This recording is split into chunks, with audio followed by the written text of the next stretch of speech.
Gentili spettatori, benvenuti alla seconda giornata di ritorno del campionato di Serie A maschile questa stagione 2019-20. Le squadre che sono in campo, vedete schierate, sono quelle della formazione di casa della Color Max Pescara, che ospita il Real Rieti Calcio a 5. Tentate dalla squadra di Jeff. Attenzione, pasticcio di Leandro, poi De Luca, il tentativo, la ribattuta e il gol. 1-0 per il Rieti sul tentativo di Mazzocchetti. Il tap-in vincente dello stesso Massimo De Luca, che ha avuto la buona opportunità, è stato fortunato, si è ritrovato il pallone tra i piedi di destro, l'ha messa dentro. 1-0, passa in vantaggio Rieti, e all'occasione di Misael è stata ribattuta. Attenzione agli ospiti che realizzano il 2-0 con gli Avironi. 2-0 quando sono passati 8 minuti e 7 secondi dall'inizio del primo tempo. Ferreira, palla a seguire Ferraioli, buono lo scambio con Miseo, buona questa palla per Dudu Morgado. 2-1, gran gol del Color Max Pescara, si è fatto infilare in velocità la squadra di Jeff, bellissima l'azione, l'esecuzione di Dudu Morgado è conseguenziale, appoggia Dudu, l'azione studiata, poi ci prova.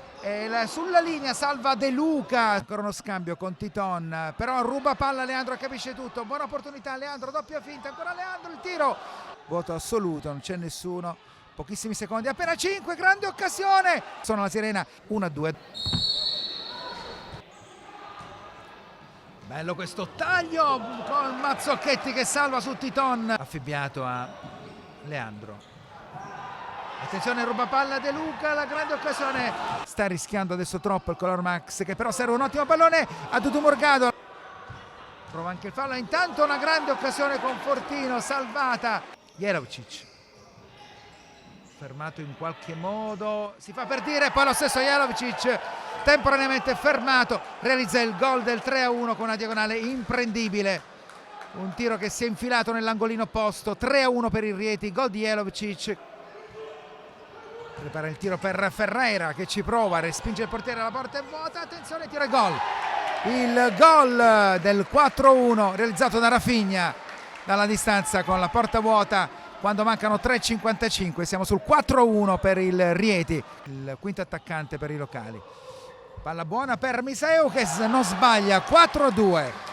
La distanza è ravvicinata, stavolta la palla finisce sotto le gambe del portiere Tondi dopo il bellissimo assist di Coco Smith. Subisce, attenzione a questo contrattacco, Miseu ancora ci riprova e poi salva Tondi miracolosamente. Rieti sta rischiando tanto, ma ha 2 gol di vantaggio che adesso deve solo gestire con Ramon che sigla il gol del 5-2 a porta vuota, e la partita praticamente a 30 secondi dalla conclusione si chiude qui. Grande esperienza di Ramon che si fa prima consegnare il pallone e poi a porta vuota mette dentro la sirena, dice basta così. 5-2 per il Real Rieti sul campo del Color Max Pescara.